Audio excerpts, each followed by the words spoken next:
Hi అండి. Welcome to my channel Bhagyalakshmi పచ్చ. ఎలా ఉన్నారు? బాగున్నారా? నేను కూడా చాలా బాగున్నాను.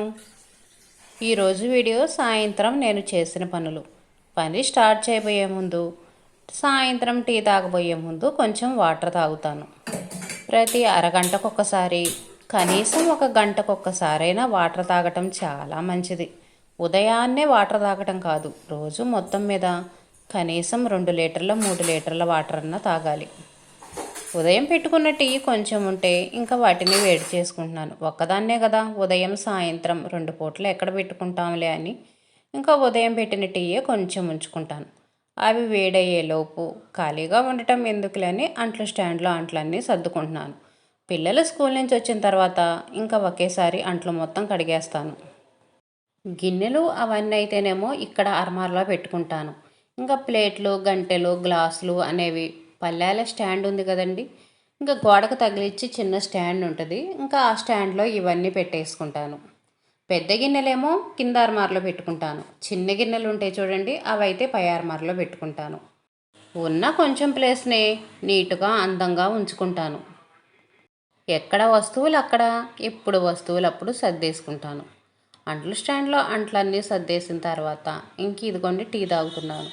ఇప్పుడు టీ తాగిన గిన్నె, గ్లాసు, పిల్లలు స్కూల్ నుంచి వచ్చిన తర్వాత లంచ్ బాక్సులు తీసుకొస్తారు. వాళ్ళు ఏదో ఒక స్నాక్స్ తింటారు కదా, ఇంకా అవన్నీ ఒకేసారి కడిగేస్తాను.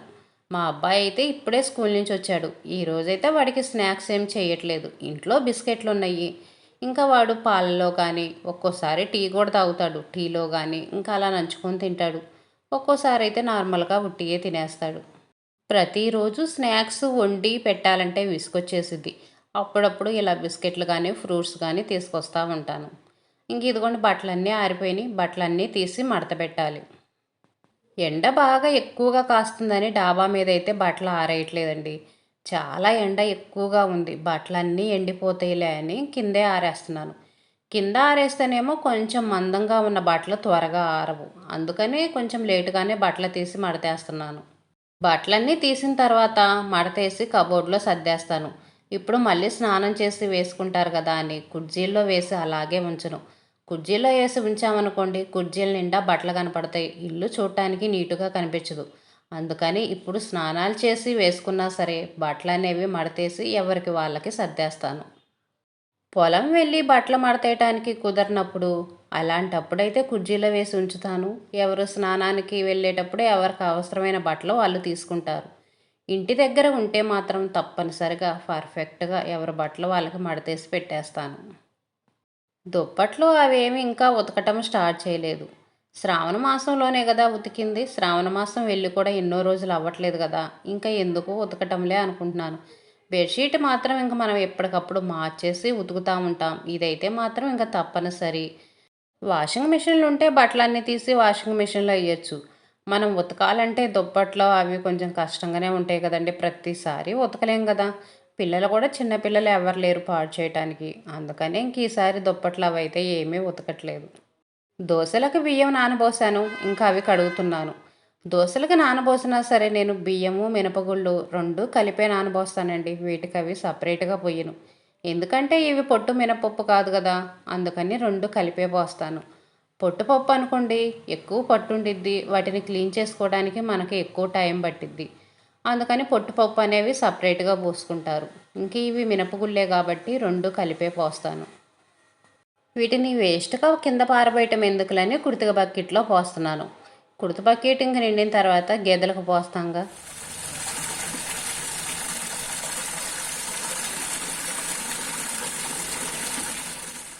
దోశల పిండి అయితే ఇంకా మిక్సీకి వేసుకుంటున్నాను. నాకైతే గ్రైండర్ అలాంటివి ఏమీ లేవండి. ఏ పిండి అయినా సరే మిక్సీకే వేసుకుంటాను. దోశల పిండి కానీ, ఇడ్లీ పిండి కానీ, గారెల పిండి కానీ, ఏ పిండి అయినా సరే ఇంకా మిక్సీకే వేసుకుంటాను. మిక్సీలో వేసుకున్నా కానీ దోశలు చాలా బాగుంటాయి, ఇడ్లీ బాగుంటాయి, గారెలు బాగుంటాయి, అన్నీ బాగుంటాయి. కాకపోతే మనం వేసుకునే విధానాన్ని బట్టి ఉండిద్ది.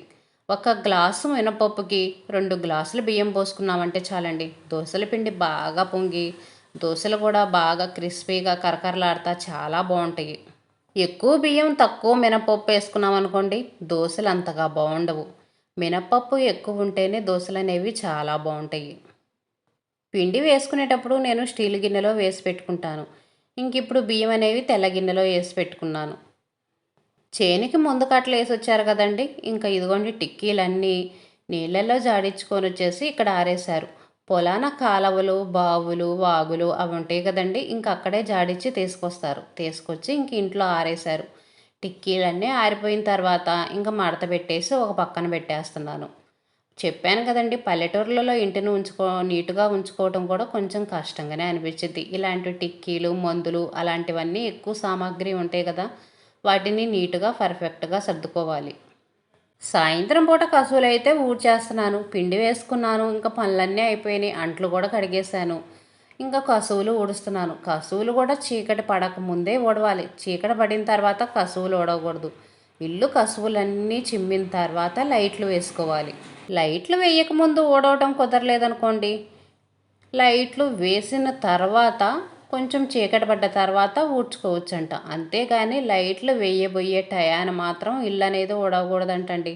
మా పెద్దవాళ్ళు చెప్తూ ఉంటారు. ఇంకా ఇల్లు మొత్తం బయట వరండా అన్నీ ఊడ్చిన తర్వాత ఇంక ఇదిగోండి బయట గచ్చు కూడా ఊడుస్తున్నాను. సాయంత్రం పూట కూడా బయట గచ్చు ఊడుస్తానండి. సాయంత్రం 5 గంటల 6 గంటలప్పుడల్లా ఊడుస్తాను. ఇప్పుడు కొంచెం ఎండ ఎక్కువగానే ఉంటుంది కదా, టైం 6 అయినా సరే ఎండగానే అనిపిస్తూ ఉంది.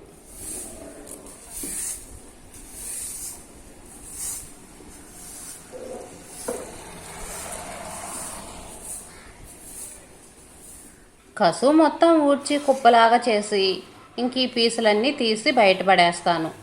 మట్టి అవన్నీ ఎత్తేనండి. మట్టి ఇక్కడ గుంతలాగుంది కదా, మొత్తం ఇంకా ఊడ్చిన కసువు మొత్తం ఈ గుంతలో కొట్టేస్తాను. ఊడ్చే కొద్దీ గుంత మొత్తం నిండిపోయిద్దిలే అని. కాకి రాళ్ళు వేసి కడవలో నీళ్ళన్నీ తాగినట్టుగా ఇంకా నేను కూడా రోజు కసువు ఊడ్చేటప్పుడు ఆ మట్టి మొత్తం ఈ గుంతలో కొట్టాననుకోండి, ఈ గుంత అంతా బూడిపోయిద్దిలే అని కొన్ని సంవత్సరాలైనా సరే గుంత అనేది ఊడిద్ది కదా, ఎందుకు వేస్ట్గా దాన్ని మళ్ళీ ఎత్తేసి పడేయటం అని చెప్పేసి ఆ గుంత మొత్తం కొట్టేస్తాను. పీసులన్నీ తీసి ఇంకా బయటపడేసాను. డాబా అయితే బాగా దుమ్ము పట్టేసిందండి, దుమ్ము ఎక్కువగా ఉంది. ఇదైతే ఉదయం పూట, ఇంకా పిల్లలకి స్కూల్ లేదు కదా, మనకి లంచ్ బాక్స్ హడావుడు లేదు. అందుకని ఇంకా బయట ఊడ్చి ముగ్గు పెట్టేసి ఆ పని అయిపోయిన తర్వాత డాబా ఊడుస్తున్నాను. డాబా మీద చూడండి ఎంత చెత్త ఉందో, అంతా ఆకులు. పక్కన నేరేడు చెట్టు అవి ఉండటం వల్ల ఆకులన్నీ డాబా మీదకి వస్తున్నాయి. అక్కడికి డాబా మీదకి వచ్చిన కొమ్మలు మొత్తం తీసేపిచ్చామండి. డాబా అంతా పాడైపోతుంది, ఎర్రగా వచ్చేస్తుంది. ఈ ఆకులన్నీ ఉన్నాయి అనుకో, మనం కసువు ఊడవటానికి కొంచెం లేట్ అయిందనుకోండి, ఏదన్నా వర్షాలు పడ్డప్పుడు ఈ ఆకులన్నీ ఎర్రగా వచ్చేసి తెల్లగా ఉన్న డాబా మొత్తం ఎర్రగా అయిపోతుంది. అందుకనే ఇటువైపునున్న కొమ్మలు మొత్తం కొట్టేపిచ్చాము. కసువు ఎక్కువగా ఉన్న కాడ ఇంకా అక్కడే కుప్ప చేసేసాను. మొత్తం అదంతా మళ్ళీ ఇటు ఊడ్చుకొని రావటం ఎందుకులేని ఇంకా అక్కడ కసువు అక్కడే ఎత్తేయొచ్చులేని ఇటుక బిళ్ళలు పెట్టాం కదా, అక్కడ మాకు ఇంటికి అటువైపున వంటగది, బాత్రూమ్ అవి ఉంటాయి. వాటికి సపరేట్గా కొంచెం గ్యాప్ అనేది ఉంచారు. రెండు కలిసి ఉండకూడదంటండి. కొంచెం మన ఏలు అంత గ్యాప్ ఉంటుంది, ఎక్కువ గ్యాప్ ఏమి ఉండదు. వర్షం పడ్డప్పుడు ఇంకా నీళ్ళు అనేవి పడతా ఉంటాయి. అందుకని ఇలా పట్ల కప్పి ఇవన్నీ గాలి వచ్చినప్పుడు ఇంకా లెగవకుండా ఉంటాయిలని ఇటుక బిళ్ళలు పెట్టాము. ఈ ఇటుక బిళ్ళలు పెట్టడం వల్ల ఈ పట్ట కింద ఎంత డస్ట్ ఉండిద్దో, ఆకులన్నీ ఆ పట్ట కిందకు పోయి నల్లంగా మట్టి పేరుకొని అంతా డాబా గచ్చు మొత్తం పాడైపోయిద్ది. ఏం చేస్తాం, ఇంకా తప్పదు కదా, మనకి వర్షానికి తడవకుండా ఉండాలంటే పట్టలు వేసుకోవాలి. కసువు ఎత్తేయటానికని కవర్ ఒకటి తీసుకొచ్చాను. కవరు ఇంకా కసువు చాట తీసుకొచ్చాను. ఈ కుప్పలన్నీ ఇంకా దీంట్లోకి ఎత్తేసి కవర్లో వేసుకొని తీసుకెళ్ళొచ్చులే అని.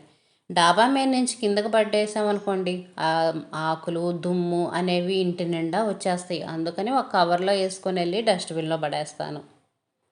డాబా అనేది ఎక్కువ పాచి పట్టకుండా నల్లగా రాకుండా ఉండాలంటే అప్పుడప్పుడు కసువు ఊడ్చుకుంటూ ఉండాలండి. 15 రోజులకు ఒకసారి 10 రోజులకు ఒకసారి ఊడుస్తూ ఉండాలి. లేదనుకోండి కనీసం నెలకొక్కసారైనా ఊడుస్తూ ఉండాలి. కొంతమందికి చెట్లు ఉండవు, ఎక్కువ డస్ట్ అనేది రాదు చూడండి, వాళ్ళైతే కనీసం నెలకొక్కసారన్నా ఊడ్చుకోవాలి. ఎక్కువగా ఆకులు ఉండి డస్ట్ అనేది ఎక్కువగా వస్తుంది చూడు, వాళ్ళైతే మాత్రం కనీసం 15 రోజులకి 10 రోజులకు ఒకసారి ఊడుస్తూ ఉండాలి. ఇదిగో చూడండి ఎంత డస్ట్ ఉందో, ఇక్కడే ఉందండి ఎక్కువ డస్ట్. మొత్తం ఈ ఆకులు ఇవన్నీ ఇక్కడ రాలి చూడండి ఎంత దుమ్ముందో. ఈ ఆకులు పడ్డ కాడ డాబా చూడండి ఎలా ఉందో, నల్లగా వచ్చేసింది.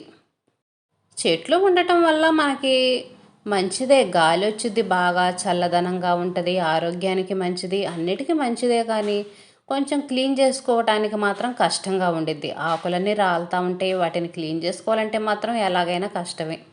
ఇంకా కసువు మొత్తం నీట్గా ఎత్తేసి ఇంకా డాబా మెట్లు కూడా ఊడ్చానండి.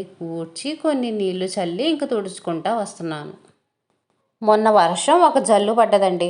ఆ జల్లు పడిన వర్షానికి డాబా మీద ఉన్న మురికంతా మెట్ల మీదకి వచ్చింది. మెట్ల మీదకి వచ్చి ఆగిపోయి మెట్లన్నీ కొంచెం మురికిగా కనిపిస్తున్నాయి. అందుకని ఇంకా వాటర్ పోసి మొత్తం తుడుచుకుంటా వస్తున్నాను. కడిగాను అనుకోండి, ఆ నీళ్లు మొత్తం ఇక ఇంట్లో పడతాయి. గోడల మీద, బయట వరండాలో మొత్తం వచ్చేస్తాయి నీళ్లు. మళ్ళీ అది మొత్తం క్లీన్ చేసుకోవాలి. ఇంక ఇదంతా ఎందుకులే అని వాటర్ జల్లి తుడిచేస్తున్నాను. ఉదయం ఎండ ఎక్కువ రాకముందే ఇంక ఈ పని మొత్తం చేసేసాను. 6:30కి మొదలు పెట్టుకుంటే 7 అయింది ఈ పని అయ్యేటప్పటికి. ఇంకా తర్వాత ఇంట్లో వాళ్ళకి టిఫిన్ రెడీ చేయాలి. ఇదేనండి ఈరోజు వీడియో నచ్చితే లైక్ చేయండి, షేర్ చేయండి, సబ్స్క్రైబ్ చేసుకోండి. కొత్తగా మన ఛానల్ చూసే వాళ్ళైతే తప్పనిసరిగా సబ్స్క్రైబ్ చేసుకోండి.